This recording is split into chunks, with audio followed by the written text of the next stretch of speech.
the land where farmers die planting crops. They called it Mritukit, the field of death. A stretch of soil in the heart of the village of Ranibera, surrounded by greenery, but itself a barren wound on the earth. It looked ordinary to strangers. Birds circled overhead, winds whispered gently through the trees, and the distant sound of the river gave it an almost idyllic charm. But to those who lived nearby, it was a cursed graveyard that swallowed men whole, not through storms or beasts, but through something far older, deeper. It started with Harry Mondal in 1986. A respected farmer, sturdy in build and spirit. After a long drought that starved the land, Harry went into the field with a new sack of seeds, determined to revive his crop. He never came home. His body was discovered 3 days later, hands buried in the soil as if he had clawed at the earth, his eyes black and hollow, his mouth frozen in a scream that no one heard. Since then, every man who had dared to plant in Mritukit met the same fate. Over the years, the government sent surveyors and scientists. They took samples, recorded anomalies, and all left confused. Some said it was toxic groundwater. Others whispered about ancient curses. A few never left. The land resisted all understanding. It was as if it was alive, waiting. Then came Pardo Bomik, an ambitious agricultural scientist from the city. He was young, brilliant, and arrogant, convinced that every mystery had a solution rooted in data. The villagers warned him. Old Nagan, Harry Mondal's cousin, said, "It doesn't just kill, Babu. It feeds." Pardo smiled politely and began his tests. Instruments flickered, readings spiked, and nothing stayed consistent. The soil was acidic one day, alkaline the next. Sometimes his GPS wouldn't work within the field's boundary. Sometimes he could hear voices when he stood still, murmuring beneath his feet like water through pipes. At night, the whispers followed him back to his rented room. He'd wake up drenched in sweat, dirt under his fingernails, though he hadn't gone outside.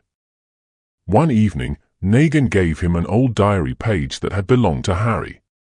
The ink was faded, but one line chilled him to the bone. It wasn't the drought that killed the field.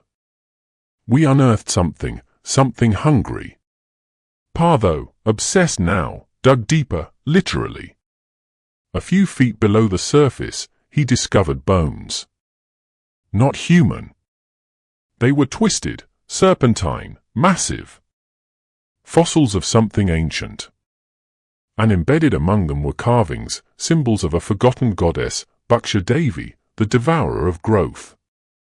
There had once been a temple here, buried and long forgotten, built to honor her. When it was destroyed, she was buried beneath the field. She slept.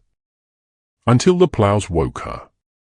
Despite everything, Pardo decided to plant. A test crop, just to prove the field could be tamed. The moment the seeds hit the soil, the world around him shifted. The sky dimmed, though the sun shone. Insects stopped buzzing. A heavy silence settled. He disappeared that night. His body was found 3 days later, hands deep in the earth, mouth open in the same silent scream, eyes blackened like all the others. But this time, something had changed. The soil was no longer dead. From the blooded ground, things began to grow, fast, grotesque sprouts, coiling like snakes, leaves twitching as if they had nerves. And when a villager tried to touch one, it shrieked. Then the ground opened. From the furrows crawled shapes, figures formed from twisted roots, fragments of bone and blood. They wore the faces of the dead. Harry. Leela. Mukesh. Their mouths were full of soil. Their eyes wept sap. They marched into the village chanting in a forgotten language. No one remembered the words, but everyone felt the meaning. She has returned. She is hungry. That night, the rain came. Not water, but thick, red and foul-smelling. The fields glistened with it.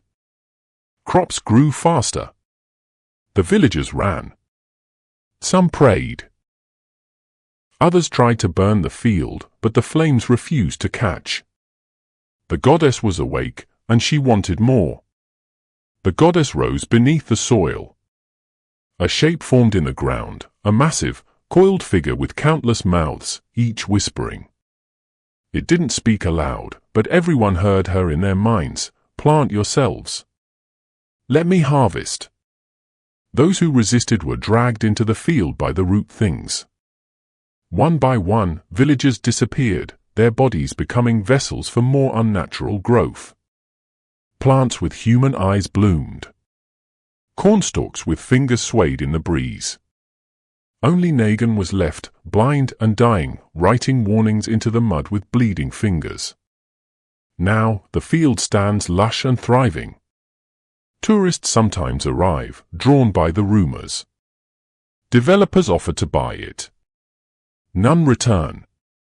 At night, the crops rustle, even when there is no wind. Sometimes, they sing in low, throaty voices. The villagers have built fences, drawn symbols, held rituals. But nothing works for long. You can still hear the footsteps of something walking under the soil. The land is no longer cursed. It is fed. And it is growing.